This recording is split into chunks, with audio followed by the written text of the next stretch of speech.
Օգոստոսի 16-ին հայ առաքելական Սուրբ եկեղեցին նշելու է Սուրբ Աստվածածնի վերափոխման տոնը։ 1852 թվականից Գյումրու Սուրբ Աստվածածին Մայր եկեղեցում է Սուրբ Աստվածամոր 7 քարաշագործ սրբապատկերը։ Օգոստոսի 15-ին ավարտ երեկոյան ժամերգության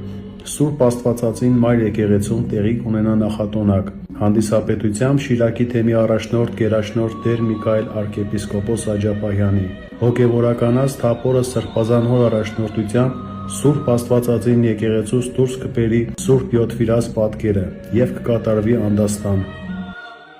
Օգոստոսի 16-ին Սուրբ Աստվածածին Մայր եկեղեցում Ձեռամ Շիրակի թեմի առաջնորդ գերաշնորհ Տեր Միքայել arczepiskopos Աջափահյանի կմատուցվի Սուրբ Եվանգմա պատարագ, այնուհետև Սրբազան հոր ձեռամ տեղի կունենա խաղաղորդնեկի արարողություն։